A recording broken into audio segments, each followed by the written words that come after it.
Bonsoir à tous et bienvenue pour ce nouveau numéro hors série de Culturama. Et aujourd'hui on va parler d'un film mettant en scène qu'il ne faut jamais laisser sortir un animal en cage. Vous êtes inconscient! Mais aussi d'une messe qui tourne mal. J'aurais pas dû faire ça. J'aurais pas dû faire ça. Bref, aujourd'hui on va parler de 28 jours plus tard.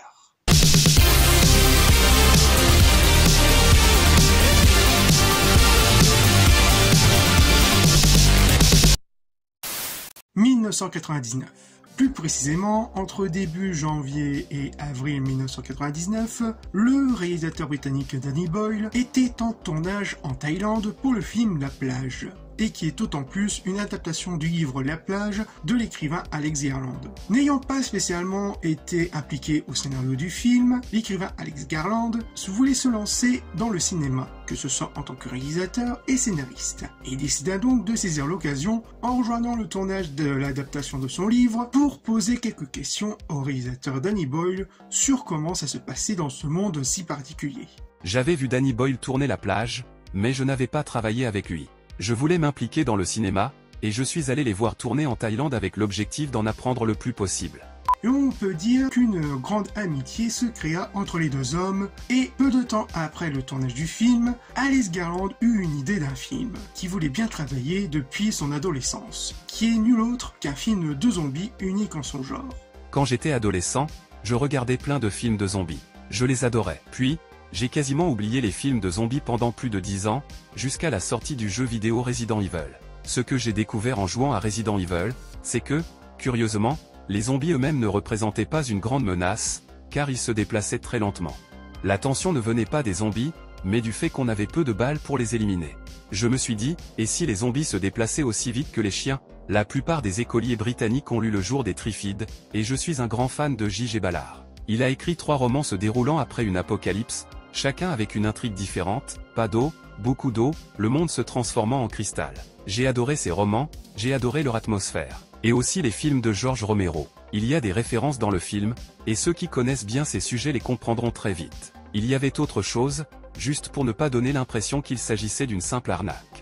Très vite, Alex Garland recontacta son ami réalisateur Danny Boyle s'il était possible de rencontrer le producteur Andrew McDonald, avec qui il avait déjà donné les droits d'adaptation de son livre La Plage, pour présenter son idée de film.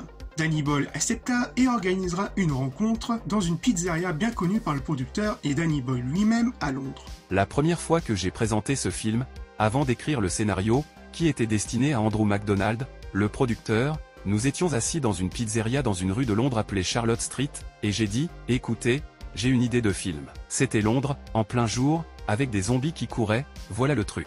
Il a dit, oh, ça a l'air vraiment cool. Et puis je suis parti et j'ai fait un scénario improvisé. Si je parle de zombies, c'est en partie parce que je me fiche des différences techniques entre les infectés et les morts, et qu'il s'agisse de cadavres réanimés ou non. Le film s'inscrit dans la lignée des films de zombies. Une fois convaincu par l'idée, le producteur Andrew McDonald donna sa chance à l'écrivain Alex Garland de lui écrire le script avec l'aide de Danny Boyle. En partie, Danny et moi avons travaillé en étroite collaboration là-dessus, c'était juste une histoire paranoïaque surgie d'une époque paranoïaque. Il se passait beaucoup de choses dans ce pays qui semblaient constituer le sous-texte social ou le commentaire social idéal pour un film de science-fiction. Danny s'intéressait particulièrement aux questions liées à la colère sociale, la montée de la colère dans notre société, la rage au volant et d'autres choses encore. Il y a aussi l'incapacité de notre gouvernement à gérer des problèmes comme le SB et la fièvre afteuse. On a toujours pensé que si un virus explosait dans notre pays, notre gouvernement aurait un retard considérable, quel que soit le virus. Pour être honnête, je ne suis pas fan des zombies. Mais Alex les connaissait très bien. Souvent, ce sont des créatures surnaturelles. Ce sont des cadavres réanimés par magie. Danny a apporté une touche personnelle, un concept. Ce qui l'intéressait vraiment, c'était la rage. Lors de l'écriture du script, notamment sur la définition des infectés, Danny Boyle voulait qu'ils soient totalement nus pour leur donner un côté beaucoup plus retour à l'état sauvage, avec aussi l'idée dans laquelle l'agressivité des infectés, notamment masculins, serait en totale obsession du sexe, à tel point qu'ils seraient en érection permanente. Mais après une bonne rigolade, Alex Garland lui fait revenir à la raison, avant de jeter très vite cette idée à la poubelle. Une fois fini, les deux hommes retournaient auprès du producteur McDonald pour leur présenter le script final. Le producteur McDonald était très convaincu par le script et commença aussitôt le lancement du projet. Il réussira dans un premier temps à avoir les premiers fonds auprès de la Loterie nationale britannique. Et dans un second temps, le producteur approcha Universal Studios pour produire le film, mais celui-ci refusa.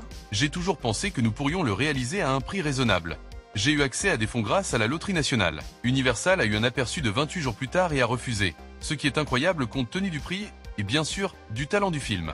Malgré ce refus, le producteur McDonald se rapprocha vers la 20th Century Fox, qui semble très intéressé par le projet et qui renvoie le producteur à rejoindre son toute autre boîte de production, la Fox Searchlight Pictures, pour le lancement officiel de la production du film, pour un budget d'environ 8 millions de dollars, et avec un tel budget, il va falloir le dépenser prudemment et intelligemment, comme en témoignera Danny Boyle.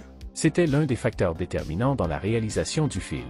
Normalement, un film de science-fiction nécessite un budget colossal, mais nous voulions le limiter à environ 6 millions de livres sterling, car nous ne voulions pas de stars. Nous voulions que ce soit des gens ordinaires. Le manque d'argent peut être un problème, mais cela peut aussi être une forme de liberté, et pour nous, c'était une liberté. Nous ne pouvions pas représenter Londres désert de manière réaliste, car après une catastrophe comme celle-ci, il y aurait eu des voitures calcinées, des cadavres partout, et nous n'aurions pu obtenir que la permission d'arrêter la circulation quelques minutes à la fois. De plus, nous n'avions ni le temps ni l'argent pour embellir les rues de Londres. Cela nous a donc poussé à trouver une meilleure solution, et nous avons eu cette idée de « juste l'immobilité ». Au final, nous en étions très satisfaits, car il est assez difficile de réaliser un film vraiment cinématographique sur Londres sans budget. Et les images du début du film sont une formidable carte de visite. Même les gens qui n'aiment pas les films de zombies ou de monstres sont toujours intrigués par ces images de Londres, une ville que tout le monde sait bondée, agitée et bondée. Aussitôt, le casting du film commença. Et pour le personnage de Jim, il y avait eu un bon nombre de jeunes acteurs britanniques, et parmi eux, on pouvait trouver un certain Cillian Murphy ou encore un certain Jess McAvoy. Mais pas de chance pour le jeune Jess McAvoy, qui celui-ci croyait postuler vraiment pour le rôle de Jim, mais il va se rendre compte qu'il avait été posté par erreur pour le rôle d'un infecté. Je pensais postuler pour un rôle principal, mais il s'est avéré que j'étais en train d'auditionner pour un zombie vedette. Je me suis dit, génial. Allez-y. On en est arrivé là. J'ai réussi, jusqu'au bout. Mon CV disait que je pouvais faire des acrobaties, alors Danny m'a dit, tu sais faire un salto arrière? Je veux voir. Il essayait de comprendre comment les zombies allaient se déplacer. Alors je lui ai fait un salto arrière, j'ai discuté 20 minutes et je n'ai jamais eu le rôle. Et au final, ce sera Cillian Murphy qui obtiendra le rôle de Jim. J'ai trouvé le scénario génial et intelligent. J'ai aimé son ampleur et son ambition, et je suis un grand fan de Danny Boyle. Le personnage de Jim, malgré son évolution, n'était pas si difficile à interpréter. Je pense que c'est pour cela que Danny a choisi un personnage normal auquel les gens peuvent s'identifier, et c'était génial de jouer quelqu'un qui n'était pas cinglé, même s'il pète un peu à la fin. Ce fut une belle aventure et j'ai beaucoup appris sur le métier d'acteur au cinéma, notamment parce que nous avons tourné le film dans l'ordre chronologique. Par la suite, ce sera l'actrice Naomi Harris qui sera prise pour le rôle de Selena.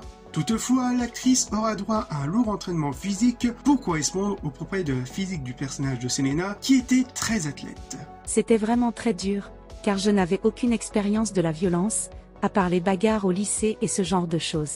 C'était donc un véritable changement. J'ai eu un coach sportif pendant un mois avant le début du tournage, qui m'a fait faire du kickboxing et du circuit training, ce qui m'a vraiment boosté physiquement. Le but était de me muscler, mais en fait, j'ai perdu du poids au lieu d'en prendre.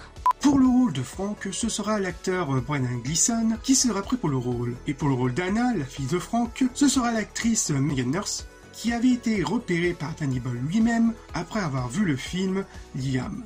Pour le rôle du Major Farrell, ce sera nul autre que l'acteur Christopher Eccleston, futur 9e Doctor Who, et qui, de plus, lui ainsi que ses futurs hommes, vont partir dans un entraînement militaire qui durera plus de 3 jours. Après avoir réuni le reste du casting et les entraînements des acteurs finis, le tournage du film débutera officiellement le 1er septembre 2001. Et on peut dire qu'il sera très mouvementé, comme par exemple les multiples réécritures et modifications du script avant et pendant le tournage. Ce n'était jamais définitif. J'ai montré le scénario à Danny immédiatement, donc on a travaillé dessus ensemble dès le début. Il y a eu une 50aine de révisions avant le début du tournage. Puis, pendant le tournage, on a modifié toutes sortes de choses. Le film est devenu de plus en plus paranoïaque au fil du temps. Parfois, Danny appelait et disait « Vite, viens, je crois qu'on va changer ça ». Et on trouvait comment faire. ou encore la fameuse scène de Londres totalement vide, où dans un premier temps, ça commençait plutôt bien. Avec cette idée de préparer d'abord le décor ainsi que l'organisation des détournements de circulation, avec l'aide de la police locale vers 4h du matin pour ne pas être dérangé par les circulations.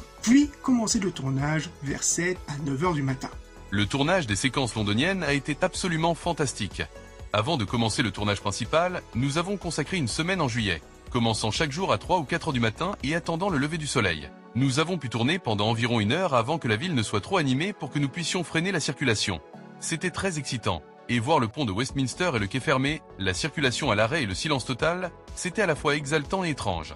L'idée originale d'Alex Garland pour Londres désert était le silence, ce qui, heureusement, est facilement restitué sur pellicule. Cependant, nous avons dû filmer beaucoup de jours pour la nuit, car il était plus facile d'étalonner les images pour obtenir l'obscurité que d'essayer de supprimer numériquement tous les éclairages des rues. Se promener dans un Londres désert a suscité un énorme engouement, car c'était une ambition majeure du film, donner un aspect réaliste. Nous n'y sommes parvenus qu'en utilisant de nombreuses caméras DV. Si on les utilise avec suffisamment d'ingéniosité, on peut construire ce qui semble être une séquence aboutie, élaborée et complexe, plutôt qu'un seul plan.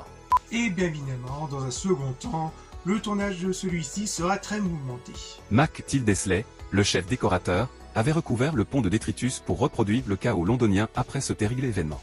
Le département artistique est intervenu très tôt, a recouvert le pont de détritus, et on se préparait à tourner quand le premier assistant réalisateur m'a dit « Hâte, il y a quelqu'un sur le pont ». Je voyais arriver du côté nord un éboueur du conseil de Westminster avec un chariot, qui passait et balayait tous les détritus. J'ai couru sur le pont, tout le monde était tendu parce que le temps pressait, et j'ai dit « Écoutez, excusez-moi, on filme, ne vous inquiétez pas, ce ne sont pas des détritus, on va les nettoyer ». Et il ne voulait pas me croire. J'ai commencé à croire que j'allais devoir le jeter du pont.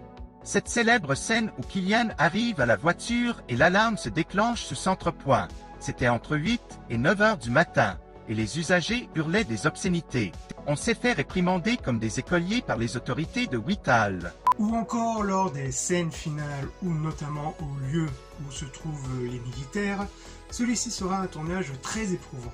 C'était un tournage très éprouvant. Le troisième acte se déroule dans la maison. C'est un peu comme un western. On arrive à la maison et on sait qu'ils arrivent. Des journées et des nuits très longues, des effets spéciaux intenses, de la brume, de la fumée, des éclairs. Danny et moi avons fait un cirque pour explorer ces lieux. C'est devenu un théâtre de folie qui ne pouvait que mal tourner. Je n'aurais jamais dû être infecté. On m'a donc rapidement envoyé chez un opticien au centre-ville de Salisbury. Vos yeux supporteront-ils ces énormes yeux rouges qu'on leur pose sur les personnes infectées, qui ressemblent à une demi-balle de ping-pong? Cela me rendait fou parce que je devais engager un ophtalmologiste ou quel que soit leur nom pour mettre les lentilles de contact, qui devaient ensuite être sur le plateau toute la journée. Il y a une séquence dans le film où un taxi traverse des grilles métalliques, la nuit, vers 2 heures du matin. Le cascadeur dit soudain « Je ne ferai pas ça sans casque et combinaison intégrale ». Et tout le monde dit « Ne soyez pas stupide. On ne peut pas vous tirer dessus si vous portez un casque ». Puis il ajoute « Oh. Et on ne peut pas non plus utiliser cette chaîne car elle traverserait le pare-brise ». Un de mes amis, Onibi, un vrai pirate, a disparu et est revenu une dizaine de minutes plus tard avec cette chaîne. Je lui ai demandé « Où l'as-tu trouvée ?» Il m'a répondu « Je l'ai faite ». J'ai demandé « Avec quoi ?» Il a répondu « Je suis allé chez le traiteur et j'ai acheté des bonbons Haribo ». Il avait littéralement moulé des maillons de chaîne avec des Haribo, les avait vaporisés de cuivre et avait fabriqué un petit cadenas. Je ne sais pas en quoi il était fait, une sorte de mousse ou de caramel. Je l'ai regardé et je me suis dit « C'est le truc le plus dingue que j'ai jamais vu. Mais je pense que ça pourrait marcher ». Puis arriva les événements du 11 septembre qui secouaient littéralement tout le monde. On venait de terminer un tournage de nuit et j'ai appris la nouvelle au réveil. Comme on séjournait à Canary Wharf à ce moment-là, c'était évidemment la panique, Canary Wharf étant le quartier des affaires. Nous sommes arrivés au bureau de production et tous les écrans étaient tournés vers les avions qui s'écrasaient sur les Twin Towers. C'était une expérience surréaliste. Les gens utilisaient ça comme une excuse. Je me souviens avoir rencontré une attitude, de la part du conseil municipal et de la police, qui, tout à coup, était un peu du genre « En fait, nous ne sommes pas sûrs de pouvoir vous aider, compte tenu de ce qui s'est passé aux États-Unis. » Le tournage reprit et arrivé vers les dernières scènes de fin, en juillet 2001, il n'y avait plus d'argent en poche pour finir le film. Toutefois, ils auront la possibilité d'obtenir un petit coup de pouce financière, de tourner la fin. Mais celui-ci aura 3 fins alternatives de prévues, mais seulement 2 fins seront tournées. Un jour, j'ai dû dire « On n'a plus d'argent et nous avons plié bagages. Nous n'avons pas terminé le film. Le tournage a été très difficile. Il a commencé sous un soleil radieux au petit matin et s'est terminé sous la pluie dans la campagne anglaise la plus sombre. Il n'y avait littéralement pas de fin. C'était après qu'ils aient franchi les portes. Nous avons ensuite tourné 2 fins, une dans un hôpital et une autre dans une autre maison de campagne, dans le Lake District. La fin à l'hôpital était celle que j'avais écrite. Jim meurt et les 2 filles partent à la découverte du monde, qui sait ce qui leur arrivera. C'était un test vraiment terrible. Pas seulement terrible, mais vraiment terrible. Au final, une de ces fins sera prise avec un coût tout de même de 70 livres sterling pour l'ajout d'un effet spécial. Et une fois fini, le montage commença et ce ne sera pas plus de 5 scènes coupées, dont une qui changera la mort d'un des personnages secondaires. Concernant la BO du film, il va y avoir d'abord quelques chansons de groupes anglais connus qui sont mises dans le film et dans la BO officielle, comme le groupe Blue States avec leur titre Season Song qui sera utilisé pour le générique de fin.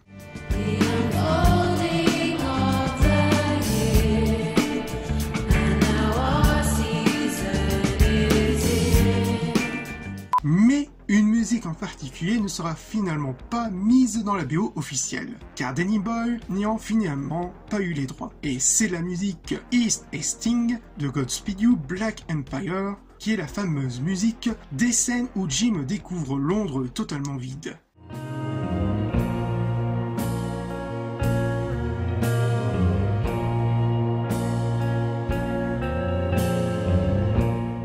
Concernant la BO originale, ce sera le compositeur John Murphy qui la composera, et parmi ses compositions originales, une seule sortira du lot et qui sera In the House in a Habit, qui sera le véritable thème emblématique du film.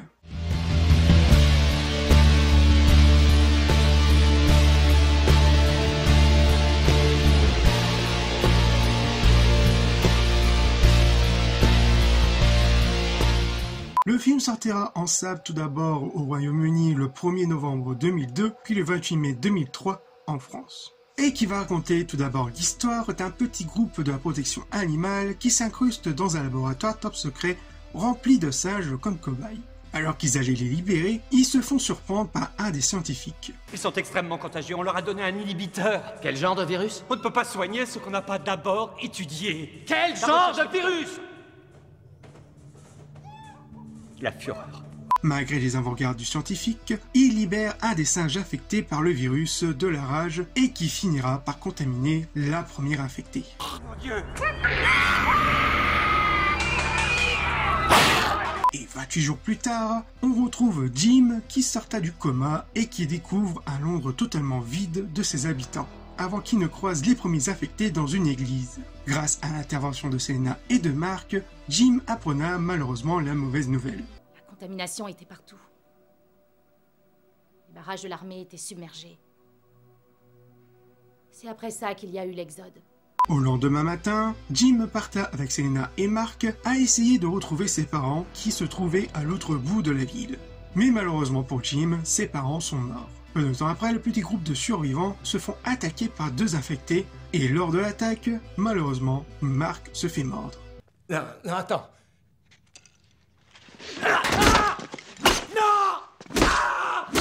Et bien plus tard, Jim et Selena vont faire la connaissance de Frank et de sa fille Anna qui auront besoin de leur aide à rejoindre un barrage militaire non loin de Manchester. C'est sûrement Manchester.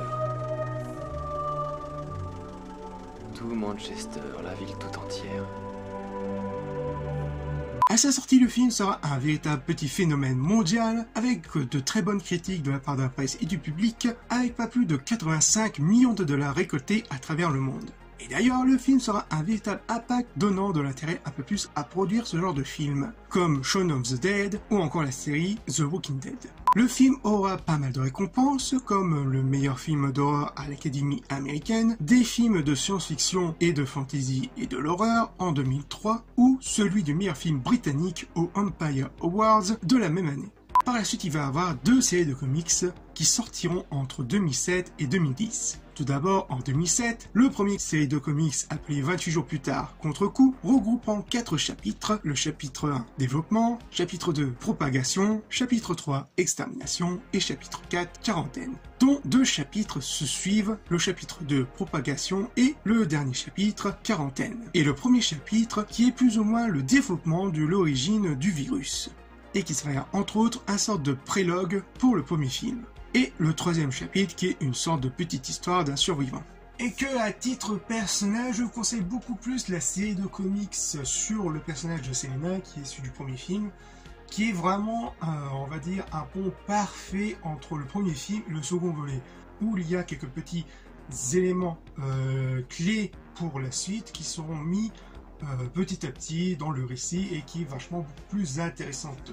Contrairement à Contrebande, bon, celui-ci se défend plutôt assez moyennement, malgré une première histoire assez intéressante sur l'origine du virus, mais malheureusement c'est pas traité assez en profondeur, notamment autour des personnages où on aurait aimé, ou j'aurais aimé plutôt en savoir un peu plus, voire même sur les récits narratifs, les 4 différents récits narratifs qui sont vraiment beaucoup trop courts pour ce qu'ils ont de quoi raconter, et c'est un peu dommage. Si vous trouvez vraiment le comics moins cher, genre à 5 €, vous pouvez vous procurer, enfin même à 15 €.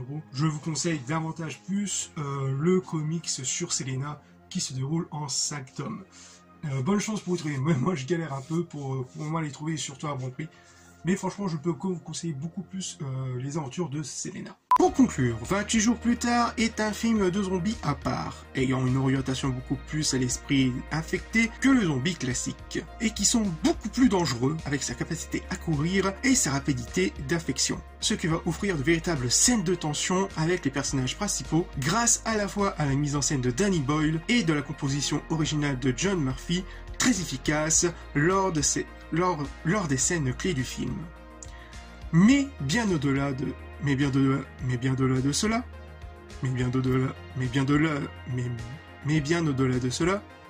le film réussit très bien à nous laisser des moments de pause pour bien.